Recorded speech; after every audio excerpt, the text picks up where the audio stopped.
Bom dia, meus irmãos e minhas irmãs, graça e paz da parte do Senhor Jesus. Vocês estão felizes? Espero que sim. Hoje, dia 21 de janeiro de 2024, nós vamos então para mais uma escola dominical e eu te convido que você, nesse momento onde você estiver, que você possa fechar os seus olhos para nós pedirmos ao Senhor que nos abençoe nessa manhã. Feche seus olhos. Pai amado, nessa manhã gloriosa, nós te louvamos, te bendizemos pelo dom da vida. Te agradecemos, Senhor, porque até aqui o Senhor nos sustentou. E nesse momento especial, nós pedimos que o Senhor venha com poder e graça sobre nós, para que a gente possa, Jesus, juntamente com os nossos irmãos, mesmo aqui remotamente, Senhor, nós possamos estar conectados contigo para aprender mais a tua palavra. Abençoe cada irmão, cada irmã, abençoe essa igreja, a nossa igreja metodista aqui em Tremembé, e que tudo que façamos, tudo que vivamos, seja para o louvor da tua glória, em o nome de Jesus. Amém. Bom dia para você que acabou de chegar. Hoje, como nós já falamos, dia 21, já passamos aí a metade do mês e o tempo voa, não é mesmo, meu irmão, minha irmã? E glórias a Deus por isso, porque sabemos também que o Senhor é o dono do tempo, então em tudo dai graças, que você possa nesse domingo estar bem, sua família bem também, e que você possa estar com vontade de estudar a palavra do Senhor. Amém. Meu irmão, minha irmã, hoje é a terceira aula que nós vamos aqui ministrar, um bate-papo bem bacana, apesar de você não poder interagir comigo em tempo real, mas com certeza depois você pode tirar suas dúvidas e assim nós vamos avançando e progredindo aí em conhecer a palavra de Deus.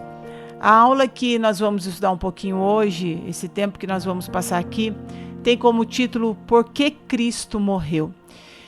E quando eu li esse título, Por que Cristo Morreu, na minha pequenez, na minha singela vivência, eu daria uma resposta muito básica para você. Jesus morreu porque era plano e propósito de Deus. Esse é o meu entendimento, que Jesus morreu para cumprir o grande plano que um dia Deus, o Pai, escreveu para ele, para que eu e você pudéssemos ter vida, para que eu e você pudéssemos viver de forma abundante. Então, quando eu leio um título como esse, Por que Cristo Morreu?, eu pensaria rapidamente sobre isso. Eu responderia para você, e eu acho que você também aí, na sua casa, você também deve estar pensando, Jesus morreu porque era plano. E é verdade. Mas nessa manhã nós vamos estudar um pouquinho sobre isso. E eu quero ler para você aqui o que a lição traz para nós de uma forma rápida, mas ao mesmo tempo completa, porque é muito interessante. A lição nos começa dizendo assim para nós: geralmente, quando há um crime, a justiça determina que se faça um trabalho de investigação para que sejam encontrados os responsáveis. E é assim, não é mesmo? Quando existe um crime, as autoridades, as partes envolvidas, as vítimas, os familiares que ficaram, eles procuram realmente o que aconteceu, o porquê aconteceu, porque todos querem uma resposta. E aqui existe uma morte. Quem morreu foi Jesus. Façamos então uma investigação nas Escrituras para descobrir quem são os responsáveis pela morte de Jesus, pela morte de Cristo. E é muito interessante porque também a lição nos traz algumas perguntas logo no começo desse compartilhar. E a lição diz assim: por que Cristo morreu? E eu já respondi para você daquilo que eu entendo. Cristo morreu porque era um plano de Deus, na minha concepção. Quem foi o responsável pela sua execução? A lição traz aqui quem foi o responsável, Mas talvez tenha mais do que um responsável. Então, quais foram os responsáveis pela execução de Cristo? Quem são os suspeitos? E aqui ele continua dizendo algo que mexeu comigo, e diz assim: e nós? Quanto estamos envolvidos com a sua morte? Eu confesso que quando eu li essa pergunta, muito me intrigou. Porque será que realmente eu e você temos alguma parcela de culpa na morte de Cristo? Eu não fui lá e joguei uma pedra nele, eu não fui lá e cuspi na sua face, mas nós sabemos que ele morreu pela humanidade toda. Ele morreu por aqueles que fizeram aquilo com ele, e ele morreu também por nós, que não estávamos lá naquele momento, não éramos testemunhas oculares, mas com certeza eu e você também, de alguma forma, de algum jeito, nós também crucificamos Cristo. Claro, isso era plano de Deus para as nossas vidas, para salvar a humanidade, mas se eu e você cremos e acreditamos que ele morreu para salvar as nossas vidas, para me salvar e para te salvar, com certeza eu e você também estamos envolvidos. E o escritor continua dizendo assim: qual é a nossa responsabilidade? Olhando pelos olhos de Deus, vejamos a nossa participação. A morte de Jesus foi um acidente? Ou será que fazia parte dos propósitos de Deus Pai? Então aqui a lição traz para nós duas perguntas que fecha, todo esse contexto aqui de interrogações para nós. E as perguntas foram essas que eu li. A morte de Jesus foi um acidente? Ou a morte de Jesus fazia parte dos propósitos de Deus Pai? Talvez para muitos, ou aqueles que não conhecem muito a Escritura, dizem que a morte de Cristo foi um acidente. Mas para nós cristãos, para mim e para você, nós entendemos que fazia parte do propósito de Deus, do Pai, para as nossas vidas. E é sobre isso que nós vamos hoje caminhar nas Escrituras. E é muito interessante que aqui começa com o ponto número 1, que diz assim: Pilatos, o governador. Aí vem 2 pontos e diz: por conveniência. E olha que interessante que diz aqui sobre Pilatos. Quem era Pilatos? Era governador romano na província da Judéia. Ele quis agradar aos judeus e assim entregou Jesus. Se você estiver marcando aí, depois você pode ler na sua casa Marcos 15:15, vai dizer exatamente isso. Talvez Pilatos tenha entregue Jesus para agradar os judeus.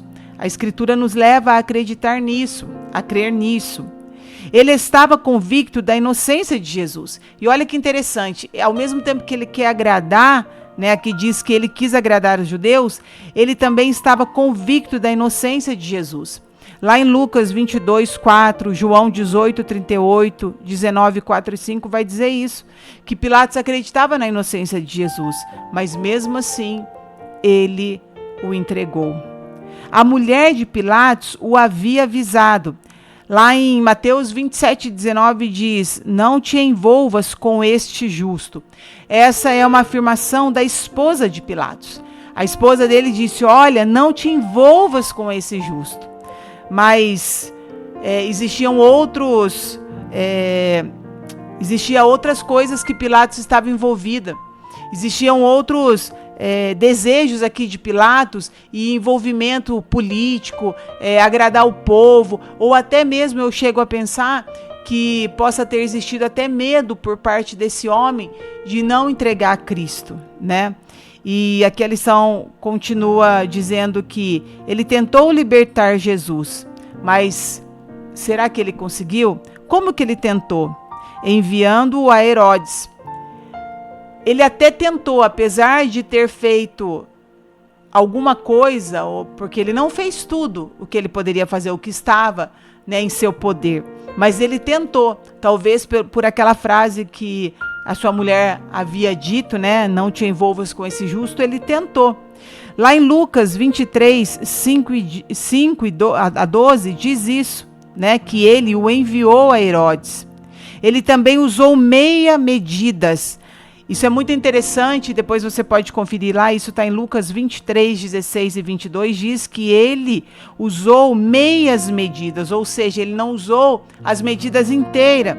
Ele também tentou soltá-lo através do voto popular.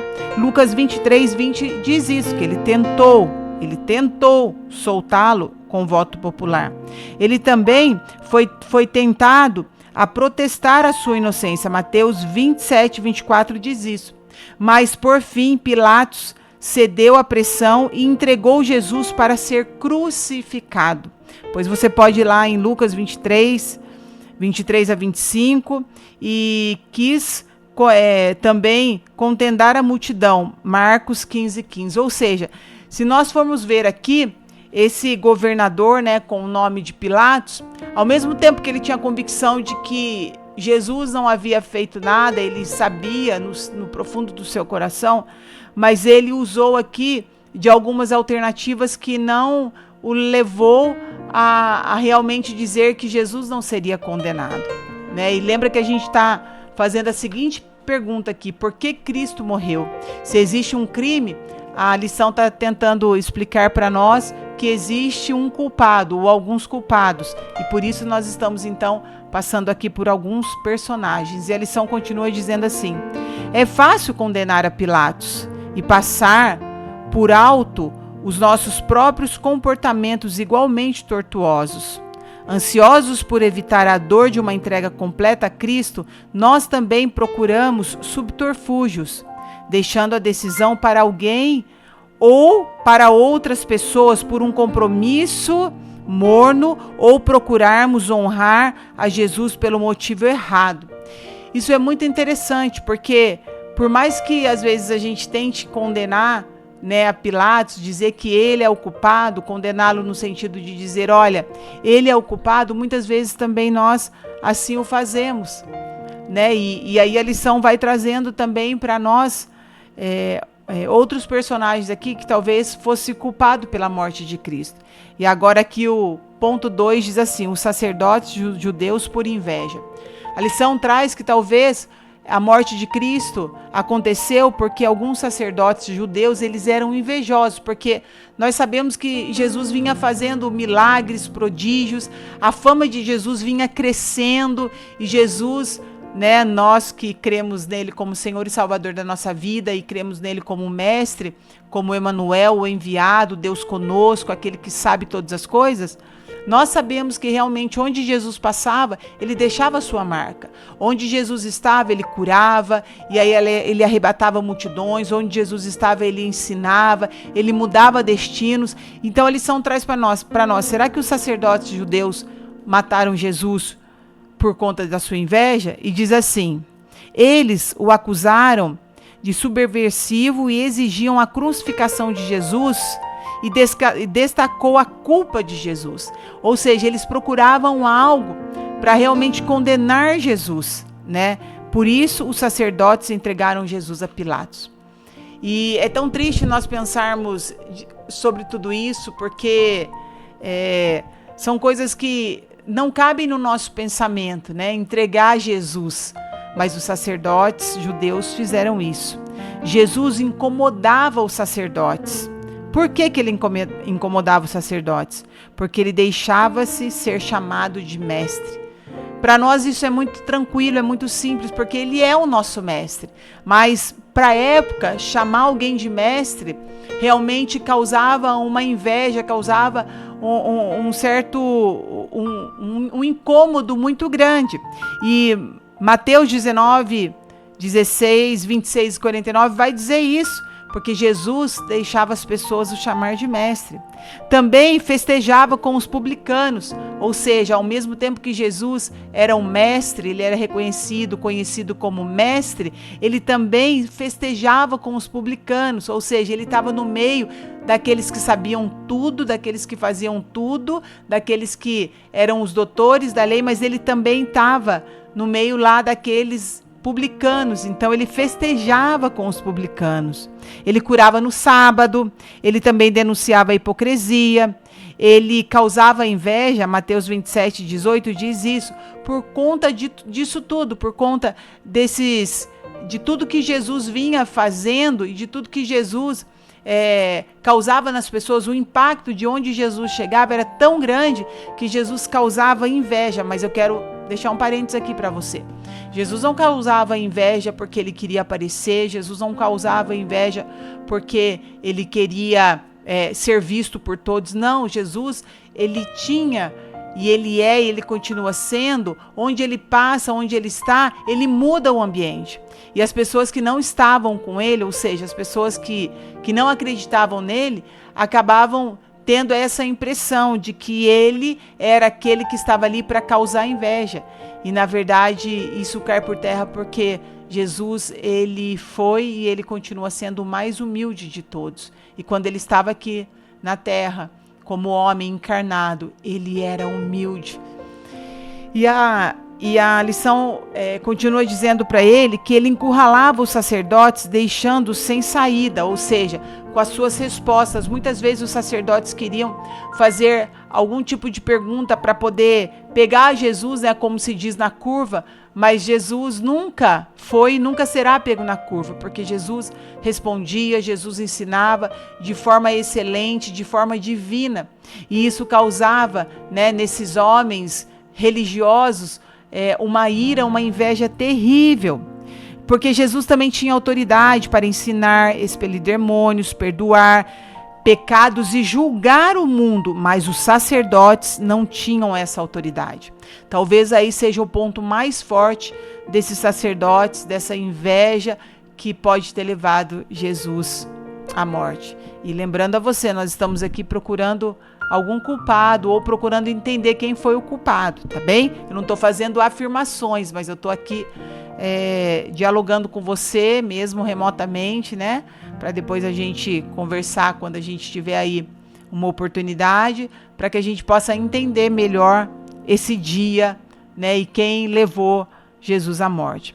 O terceiro ponto, ou o terceiro personagem, diz que Judas Iscariotes, ele pode ter matado Jesus por dinheiro. Vamos ver o que a lição nos traz. A traição de Jesus por Judas, está lá relatado em 1 Coríntios 11, 23, vai dizer sobre isso. Judas seria um escolhido para o mal? Entretanto, nada disso exonera Judas. Ele era um agente livre, podia não ser ele. Olha que frase mais intrigante para nós. Diz aqui, ele foi escolhido para o mal, é uma pergunta, mas ele poderia ter escolhido fazer o bem. Mesmo ele ter sido escolhido, né, ou já projetado para que ele fosse o traidor, mas ele poderia ter escolhido fazer o bem, mas ele não o fez. Judas também expôs a vontade de Satanás. Ele se expôs, ou seja, ele se deixou ser usado por Satanás. E a lição traz isso. Será que foi por isso que Jesus foi morto? A traição foi odiosa e o suicídio de Judas foi um atestado de culpa. Engraçado que nós vamos vendo aqui, né, que a lição traz alguns culpados para nós, alguns investigados. Qual o motivo da traição? Será que foi ganância? Judas vendeu Jesus, lá em Mateus 26, 6 e 16, e Marcos 14, 3 e 11 vai dizer isso. Ou porque Judas amava o dinheiro. Aqui são duas linhas de pensamentos, né? Judas vendeu Jesus e Judas amava o dinheiro. Será mesmo isso? Lucas 12, 15 vai tratar sobre isso. E o quarto e o último motivo ou procurado aqui, né? Quem matou Jesus, traz para nós o próprio Senhor Jesus por amor. Ou seja, o personagem que nós vamos ver agora é aquele que realmente se entregou voluntariamente. Eu sei que às vezes escutar isso voluntariamente, né? E se a gente for ler na história, se a gente for ler ali nas narrativas bíblicas, nós sabemos que houve um complô, né? Houve ali tentativas já antes de prender Jesus, mas não conseguiram, houve a traição de Judas. Mas eu quero que você preste atenção neste quarto tópico. O próprio Senhor Jesus, por que ele fez isso? Por amor. E olha o que diz, Jesus se identificou com os pecadores o tempo todo. Jesus, ele se identifica comigo e com você, e ele se identificou com os pecadores daquela época. Jesus se recusou a desviar-se da cruz. Jesus poderia muito bem ter fugido, ter desaparecido, afinal de contas ele era Deus, mas ele se recusou a desviar-se da cruz porque ele sabia que ele precisava cumprir o plano perfeito da salvação. Jesus, ele também sabe da sua morte, Ou seja, por mais que ele sofreu, por mais que ele tenha sofrido, cuspido, espancado, maltratado, esbofeteado, ele sabia da sua morte. Mateus 17, 23 vai nos falar isso. Jesus deu a sua vida. Jesus se entregou por nós. Deus o entregou por amor. E eu quero ler para você aqui agora a conclusão dessa aula. Eu sei que essa aula é curta e que você pode aí ter muitas dúvidas na sua cabeça, muitas dúvidas aí dentro do seu coração, mas eu quero dizer para você que eu entendo que não foi Pilatos quem matou Jesus. Não foram os sacerdotes judeus por inveja que mataram Jesus.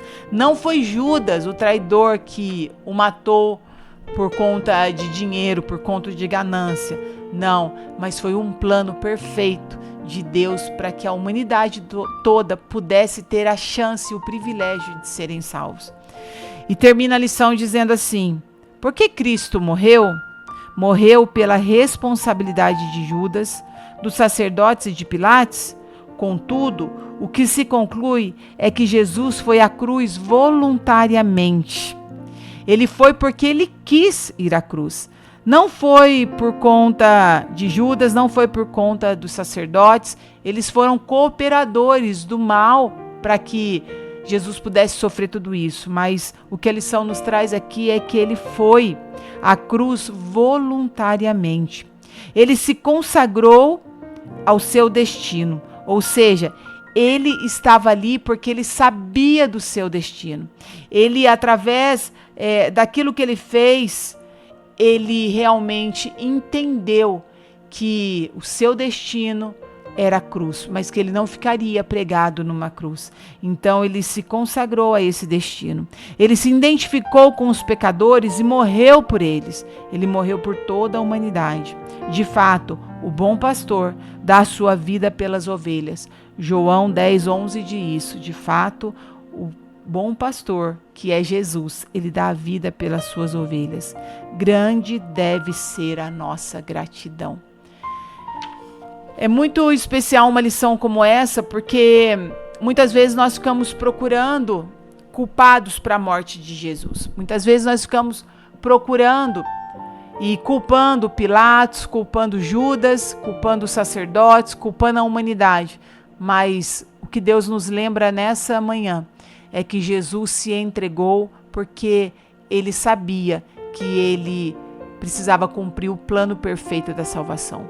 Jesus morreu pela minha vida e pela sua vida. Por isso, o meu sentimento, o seu sentimento, todos os dias da nossa vida precisa ser de adoração, de devoção e de gratidão a esse Deus que morreu e que não está pregado mais naquela cruz, mas que vivo está. Que nessa manhã você possa ter aprendido um pouquinho mais sobre a palavra de Deus. E eu quero te lembrar que realmente Pilatos, que realmente os sacerdotes judeus, que realmente Judas e tantos outros tiveram a sua parcela para que Jesus fosse até a cruz. Mas o ponto principal dessa lição é que você entenda que Jesus foi à cruz voluntariamente. Ele quis ir à cruz para poder salvar a sua vida e salvar a minha vida. Por isso, sejamos gratos a esse Deus que tudo pode e que vivo está. Um domingo abençoado para você, cheio de paz, cheio da presença desse Cristo que vivo está. E agora eu quero orar, agradecendo por essa aula. E se você tiver alguma dúvida, a gente pode conversar assim que nós estivermos juntos, em nome de Jesus. Vamos orar? Senhor Jesus, nessa manhã nós te louvamos por essa aula, ainda que rápida, ainda que singela, Pai, ainda que simples. Mas o Senhor nos leva a entender tantas coisas, a entender, Pai, o quão nós devemos ser gratos por Ti, porque Jesus morreu na cruz, o quão o Senhor nos amou, Pai. Se o Senhor morreu na cruz, Jesus, é porque o Senhor me ama, é porque o Senhor ama a todos nós. E nessa manhã nós te louvamos por isso. Louvamos o Teu nome, te engrandecemos e pedimos que esse domingo seja um domingo especial na Tua presença. Em o nome de Jesus, amém. Glórias a Deus. Meus irmãos e minhas irmãs, não se esqueçam que logo mais às 18h30 nós temos o nosso culto de louvor e adoração. Não falte, traga sua família e seus amigos e até a próxima em nome de Jesus. Tchau.